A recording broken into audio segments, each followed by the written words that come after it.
આપ જોઈ રહ્યા છો ગુજરાત તક. અત્યારે આપ અમારી સાથે ફેસબુક, યુટ્યુબ અને ટ્વિટરના માધ્યમથી જોડાઈ ગયા છો. એકવાર ફરી કોરોનાની રી-એન્ટ્રી થઈ ચૂકી છે અને ચર્ચા ફરી કોવિડની શરૂ થઈ ગઈ છે. ત્યારે આ નવો વેરિયન્ટ કેટલો ખતરનાક છે એ તમામ વિષય માહિતી આપવા માટે અત્યારે આપણી સાથે ઉપસ્થિત છે ડોક્ટર પ્રવીણ ગર્ગ. સર, સ્વાગત છે આપનું ગુજરાત તકમાં. કોરોનાની રી-એન્ટ્રી થઈ ચૂકી છે. ગુજરાતમાં પણ અનેક કેસીસ છે એ નોંધાઈ ગયા છે. ત્યારે આ નવો વેરિયન્ટ છે એ કેટલો ખતરનાક છે એ જાણવું છે સૌથી પહેલા. 5 વર્ષ પહેલા 2019માં જ્યારે કોરોનાની શરૂઆત થઈ હતી ત્યારે આ એક વાત કન્ફર્મ થઈ કે આ કોરોના એક રેસ્પિરેટરી વાયરસ છે જે ડ્રોપલેટ ઇન્ફેક્શનથી પેશન્ટથી હેલ્ધી માણસમાં ફેલાય છે. અને જેટલી પણ કોરોનાના રિસર્ચ થયેલી છે આ વાત એકદમ ક્લિયર છે કે કોરોના હતો, કોરોના આજની તારીખમાં પણ છે અને આવનારા ખાસો વર્ષો સુધી એ એન્વાયરમેન્ટમાં રહેવાનો છે જ. તો એટલે કોરોના વાયરસ ભૂતકાળમાં પણ હતો, આજે પણ છે અને ખાસા વર્ષ રહેવાનો છે. અને એ વાયરસ દરેક થોડા દિવસોમાં એમનો રૂપ એ મ્યુટેશન કરીને એ ચેન્જ થતો હોય અને પછી એ પેશન્ટમાં અલગ અલગ સિમ્ટમ્સ કરીને એમનો પ્રેઝન્ટેશન થતો હોય. અને અત્યારે છેલ્લા 15 દિવસથી મિડલ ઈસ્ટ એશિયામાં કોરોનાના કેસીસ બહુ વધી રહ્યા છે અને અનફોર્ચ્યુનેટલી આપણે ઇન્ડિયા, ગુજરાત અને અમદાવાદમાં પણ કેસીસ વધી રહ્યા છે. આ એક વેરિયન્ટ તો અત્યારે એક્ઝેક્ટલી ઇન્ડિયામાં જો ફેલાઈ રહ્યો છે, આનો જ્યારે જીનોમિક સેમ્પલ થશે ત્યારે એક્ઝેક્ટલી 100% કન્ફર્મ થશે કે અત્યારે જે અમદાવાદ કે ગુજરાતમાં કે ઇન્ડિયામાં જે વેરિયન્ટ ફેલાઈ રહ્યો છે એ કેવું છે. પણ ઓવરઓલ આખા વિશ્વમાં ફરીથી આ કોરોનાની એક નવી લહેરની શરૂઆત છે.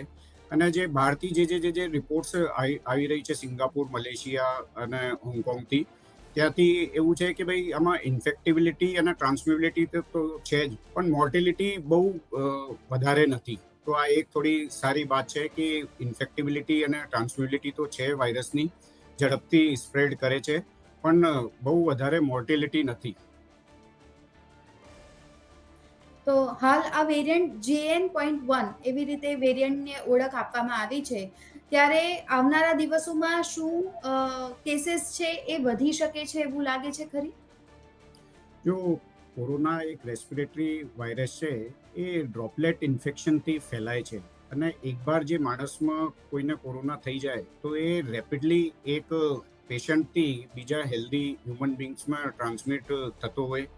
અને કેમ કે અત્યારે તો આપણે પણ ના તો કોઈ લોકડાઉન છે, ના કોઈ બધા એકદમ રિલેક્સ થઈ ગયા છે. જે પહેલા સોશિયલ ડિસ્ટન્સિંગ ને જે ઇસ્યુ હતો, બધા હેન્ડ હાઇજીન, એ તો બધું હવે ટોટલ જ ફોરગોટન થઈ ગયો છે. એટલે ડેફિનેટલી એકવાર એન્વાયરમેન્ટમાં અને ટ્રેવલની હિસ્ટ્રી તો સેમ ટુ સેમ ચાલુ છે. તો એકવાર કોરોના એન્વાયરમેન્ટમાં નવો વેરિયન્ટ આવવાથી ડેફિનેટલી સ્ટ્રોંગ પોસિબિલિટી છે કે આનો પ્રસાર જે બહુ વધારે થશે. પણ ફોર્ચ્યુનેટલી વાત છે કે ભૂતકાળ જેવી કદાચ મોર્ટિલિટી એટલી નહીં થશે. એટલે આ કોરોના હવે તો એક ફ્લૂ વાયરસ જેવું એવું થઈ ગયું છે.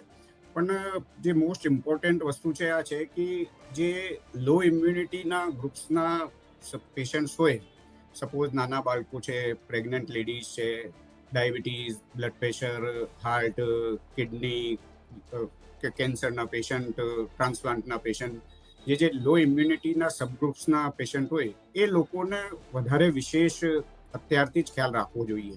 તો ઇટ ઇઝ બેટર કે આ જે સબગ્રુપ્સ છે એના ઉપર એ સબગ્રુપ્સને થોડો, કે કોરોનાની આ લહેર ચાલુ થઈ તો એ સબગ્રુપ્સને થોડો વધારે વિશેષ ખ્યાલ રાખવો જોઈએ. કેમ કે ભૂતકાળમાં અમે પણ જોયેલો છે કે જે મેં આ મોર્ટિલિટી થઈ હતી તો મોસ્ટ ઓફ ધ ટાઈમ આ સબગ્રુપ્સમાં જ વધારે મોર્ટિલિટી જોવામાં મળી હતી.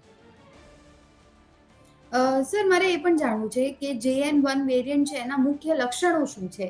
કારણ કે પહેલા તો એવું થતું હતું થ્રોટ ઇન્ફેક્શન થાય, કાં તો પછી બહુ જ ફીવર આવે અને ફીવર 3 થી વધુ દિવસ સુધી રહે એટલે સમજવાનું આપણે કોવિડ ટેસ્ટ ડોક્ટર રેકમેન્ડ કરતા હતા કે ત્યારે તમારે કોવિડ ટેસ્ટ કરાવવાનું. પરંતુ હવે આ વેરિયન્ટમાં જે મુખ્ય લક્ષણો છે એ કયા જોવા મળી રહ્યા છે? જો અત્યારે જે બહારની કન્ટ્રીમાંથી અહેવાલ આવી રહ્યા છે આના મુજબ આ J1N1 જે N1 જે વેરિયન્ટ છે, આમાં પણ મૂળ લક્ષણ તો જે પણ વાયરલ ઇલનેસ હોય આવી રીતના છે. પણ પેશન્ટનો હાઈ ગ્રેડ ફીવર જોડે હેડેક, બોડી એક, માયલ્જિયા આવી રીતનું પ્રેઝન્ટેશન વધારે જોવામાં મળી રહ્યું છે. અને બીજું જોડે શરદી, કફ, ઉધરસ પણ જોવામાં મળી રહી છે. અને કોઈ પેશન્ટમાં વોમિટિંગ, નોઝિયા, ઇનડાઇજેશન આવી રીતના સિમ્ટમ્સ પણ જોવામાં મળી રહ્યા છે. તો મૂળ તો બેસિકલી જે વાયરલ અને ફ્લૂના જે સિમ્ટમ્સ હોય એ જ વધારે આ વેરિયન્ટમાં પણ જોવામાં મળી રહ્યા છે. પણ મોસ્ટ ઇમ્પોર્ટન્ટ જે વસ્તુ છે આ કે ભાઈ તમારે ડે 1 તાવનો કોઈ પણ હોય, ડે 1 કે ડે 2 એ ઇગ્નોર ના કરવો જોઈએ. તમારે કોઈ પણ સંજોગમાં ઘરેથી સેલ્ફ મેડિકેશન તો ના કરવી જોઈએ અને મેડિકલ સ્ટોરમાંથી કોઈ દવા લઈને ના લેવી જોઈએ. ડૉક્ટરના ડિસાઇડ કરવાનું કે અત્યારે જે વાયરલ ફીવર છે કે બીજો ફ્લૂ છે કે બીજો કોઈ મલેરિયા છે કે ડેન્ગ્યુ છે કે ગમે તે કોઈ પણ ઇન્ફેક્શન હોય તો late your doctor two decide કે ભાઈ આ જેન્યુઅલી તાવનું કારણ શું છે. અને ડૉક્ટરને સપોઝ એવું લાગે અને એ કોઈ ઇન્વેસ્ટિગેશનની એડવાઇસ કરે તો પછી definitely you should go for investigation to diagnose Covid. Okay. હવે ડબલ ઋતુની પણ સિઝન છે એ શરૂ થઈ ગઈ. અમુક જગ્યાએ પર વરસાદ પડી રહ્યો છે, જ્યારે બીજી જગ્યાએ પ્રચંડ ગરમીનો પણ અનુભવ થઈ રહ્યો છે. અને એવામાં મચ્છરજન્ય રોગ પણ વધી રહ્યા છે. ત્યારે સ્વાભાવિક છે કે બીમારીઓ પણ વધવાની છે. એટલે કાળજી માટે શું સલાહ આપશો આપ? જો ડેફિનેટલી અત્યારે ડબલ સિઝન છે.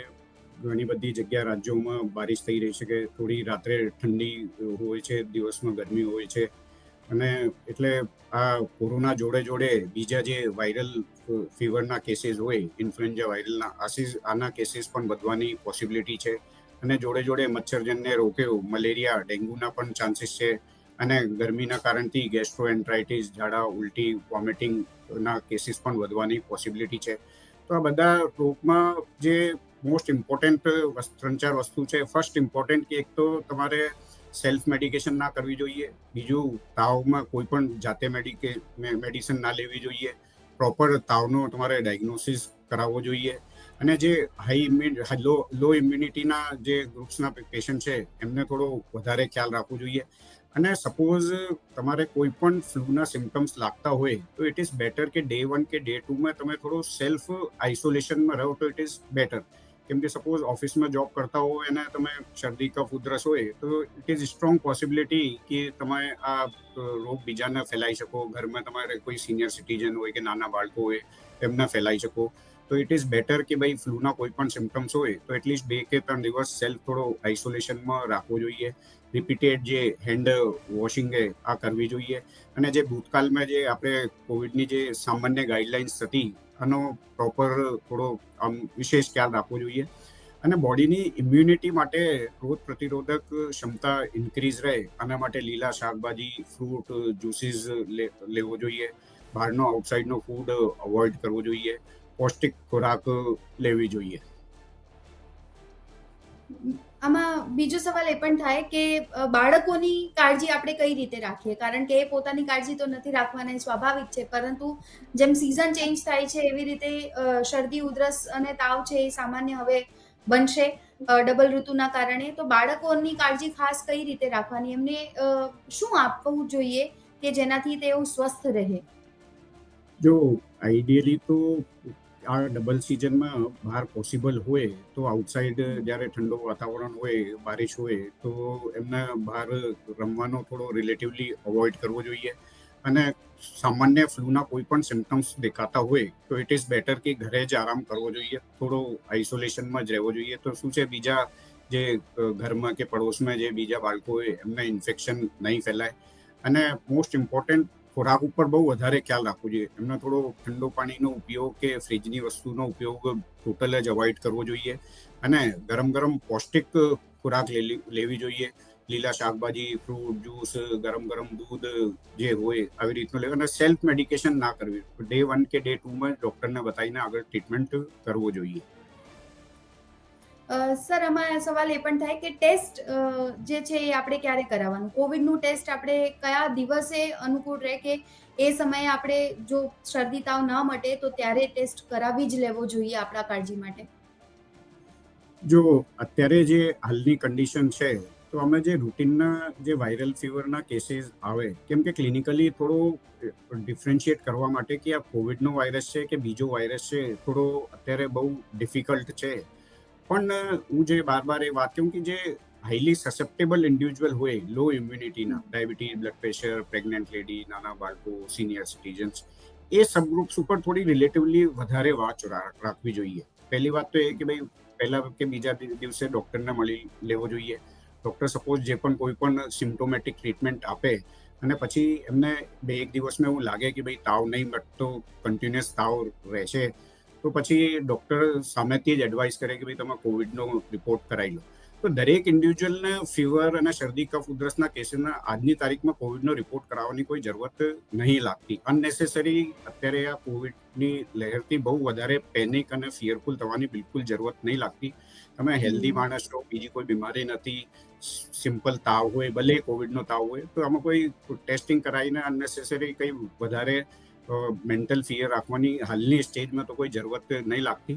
ઇટ ઇઝ બેટર તમે સેલ્ફ ડાયગ્નોસિસ નહીં કરો, ડૉક્ટરની સલાહ મુજબ ટ્રીટમેન્ટ કરો, થોડો સેલ્ફ આઇસોલેશનમાં રહો, ઇમ્યુનિટીનો સારો રાખો, હેલ્ધી ખોરાક લો, તો જે વાયરલ ઇલનેસના હિસાબથી 4 કે 5 દિવસમાં કોવિડ પણ મોસ્ટલી બધાને મટી જતો હોય. પણ જે હાઈ રિસ્ક ગ્રુપ હોય એ લોકોને કન્ટિન્યુઅસ ડૉક્ટરના એક બે દિવસમાં ટચ રહેવો જોઈએ, અને આઈડિયલી ડે 2 કે ડે 3માં એમના ડૉક્ટર અગર ઇન કેસ સલાહ આપે તો પછી આ કોવિડનો રિપોર્ટ કરાવી લેવો જોઈએ. ઓકે. હવે આપણે જોયું છે કે 2019 પછી છે ને શ્વાસ ફૂલવાની બીમારી પણ વધી ગઈ છે. લોકોમાં વધારે આપણે થોડું પણ ચાલી લઈએ તો શ્વાસ એમના ફૂલવા લાગે છે. આમાં કઈ એવી પ્રોબ્લેમ ના થાય, બ્રીધિંગ ઇશ્યુઝ ના થાય, એના માટે શું કાળજી લેવી જોઈએ જેમને બ્રીધિંગ ઇશ્યુઝ છે એમને?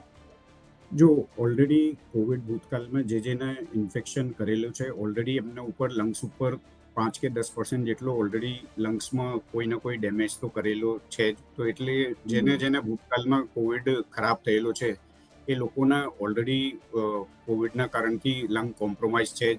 અને બીજું, જેને ઓલરેડી ભૂતકાળમાં bronchial asthma, COPD, bronchitis, allergic bronchitis, અને અત્યારે ડબલ સિઝન પણ છે, તો આ જે ગ્રુપ છે એમને પણ આ સિઝનમાં થોડો વધારે ખ્યાલ રાખવો જોઈએ, કેમ કે ઓલરેડી અસ્થમા, COPDના કેસીસમાં ઓલરેડી લંગ્સ તો પહેલાથી કોમ્પ્રોમાઇઝ હોય, અને ઉપરથી કોઈ પણ વાયરલ ઇન્ફેક્શન કે કોવિડ ઇન્ફેક્શન હોય તો વધારે આ લંગ્સ ઉપર ડેમેજ થવાની પોસિબિલિટી રહેતી હોય. અને કોવિડ ઇન્ફેક્શન વાયરલનો શરૂઆતના 4 કે 5 દિવસ સુધી તો જે ગળા ઉપર જ રહે, પછી 5મા-6ઠા દિવસે એ લંગ્સમાં જઈને એમનો ડેમેજ કરવાનું જોખમ રહેતું હોય. તો અને બીજું જે બચાવની વાત કરી તો એમના કોલ્ડ એક્સપોઝર અવોઇડ કરવો જોઈએ. એમની જે પણ દવાઓ ચાલતી હોય, નેબ્યુલાઇઝર, પમ્પ ઇન્હેલર ચાલતો હોય, તો એ રેગ્યુલર લેવી જોઈએ. અને કોવિડનો ડૉક્ટર સપોઝ રિપોર્ટ કરાવવાની એડવાઇસ કરે તો રિપોર્ટ કરાવવો જોઈએ. અને પ્રાણાયામનો પણ બહુ ઇમ્પોર્ટન્ટ રોલ છે. તો પોસિબલ હોય તો પ્રાણાયામ અને મેડિટેશન કરવું જ જોઈએ. અને પમ્પ ઇન્હેલર, નેબ્યુલાઇઝર એ પણ ડૉક્ટરની સલાહ મુજબ જ ટ્રીટમેન્ટ લેવો જોઈએ. ગરમ પાણીના મીઠાના કોગળા કરવા જોઈએ. 1-2 વખત ભલે નાશ પણ લઈ શકે છે. અચ્છા. કઈ એવી રૂટીન હેબિટ્સ આપણે હવેથી શરૂઆત કરી દેવી જોઈએ, કારણ કે નવા વેરિયન્ટે દસ્તક આપી છે, એટલે કાળજીના ભાગરૂપે કઈ એવી રૂટીન હેબિટ્સ દરેક વ્યક્તિને એના જીવનમાં ડેવલપ કરવાની જરૂર છે? એ ખાવાથી લઈને તમામ વસ્તુ કઈ એવી હોઈ શકે છે? જો ભૂતકાળમાં પણ જ્યારે કોવિડની બીજી લહેર હતી, અમે પણ ક્લિનિકલ પ્રેક્ટિસમાં આવી રીતના જોયું કે જે લોકોની ઇમ્યુનિટી એટલે રોગ પ્રતિરોધક ક્ષમતા ઓછી હતી, એ લોકો ઉપર કોવિડનો ઇન્ફેક્શન વધારે જોવામાં મળ્યો હતો. તો એટલે રોગ પ્રતિરોધક ક્ષમતા સારી રાખવા માટે જે બેસિક ઇસેન્શિયલ સ્ટેપ છે, એક તો તમારે મેન્ટલ સ્ટ્રેસ અવોઇડ કરવું જોઈએ. તમારે good 6 to 8 hour minimum sleep લેવી જોઈએ. સવારે અર્લી મોર્નિંગ ઉઠ્યા પછી નિયમિત 15 કે 30 મિનિટ યોગા, પ્રાણાયામ, મેડિટેશન અને વોકિંગ એક્સરસાઇઝ નિયમથી કરવો જોઈએ. જમવામાં ડાયટની વાત કરો તો તમારે રેગ્યુલર મીલ લેવી જોઈએ. બહારનો આઉટસાઇડ ફૂડ અવોઇડ કરવું જોઈએ. ઘી, તેલનો ઉપયોગ ઓછો કરવો જોઈએ. લીલા શાકભાજી, ફ્રૂટ, જ્યુસીસ, દૂધનો ઉપયોગ વધારે કરવો જોઈએ. અને કોઈ પણ જાતના વ્યસન હોય, સપોઝ ટેબેકો, એલ્કોહોલ, સ્મોકિંગ, ગમે તે કોઈ પણ જાતનો વ્યસન હોય તો એ તો બિલકુલ ટોટલ અવોઇડ કરવા જોઈએ. એલ્કોહોલ લેવાથી પણ બોડીની ઇમ્યુનિટી ઘટે છે. સિગરેટ અને ટોબેકો લંગ્સની કેપેસિટી કોમ્પ્રોમાઇઝ હોય છે. તો કોઈ પણ જાતના વ્યસન હોય તો એ અવોઇડ કરવા જોઈએ. અને બીજું, મેન્ટલ સ્ટ્રેસ ઓછો રાખવો જોઈએ. કોવિડના કારણથી બહુ વધારે આજની સ્ટેજમાં તો કોઈના પણ કોઈ ફિયર રહેવાની બિલકુલ જરૂરત નહીં લાગતી. પણ it is better to be careful, not fearful. બિલકુલ, પ્રિવેન્શન ઇઝ કેરફુલ ઓલવેઝ રહેવાની બેટર. જરૂરત છે, પણ બહુ વધારે ફિયર રાખવાની આજની ડેટમાં તો એટલી પરિસ્થિતિ એટલી ખરાબ નહીં લાગતી. બિલકુલ. Thank you so much sir, આપ અમારી સાથે જોડાયા અને તમામ માહિતી આપી તે બદલ. એટલે હવે ડરવાની નહીં, તેના સાથે બસ ખાલી કાળજી રાખવાની જરૂર છે. જેમ ડોક્ટરે આપણને કહ્યું છે કે prevention is always better than cure. તો આપણે જે રૂટીન હેબિટ્સ છે આપણી તમામ ફોલો કરવા લાગીએ તો એ આપણા માટે ખૂબ જ સારું છે. અને એક વાત તો સ્પષ્ટ છે કે હાલ અત્યાર પૂરતું આ જે નવું વેરિયન્ટ છે, જે કોવિડે દસ્તક આપી છે એકવાર ફરી, જ્યારે કોવિડની રી એન્ટ્રી થઈ છે, ત્યારે બહુ ડરવાની તેનાથી જરૂર નથી. બસ કાળજી રાખવાની જરૂર છે. અત્યારે બસ આટલું જ. ફરી મળીશું. નમસ્કાર.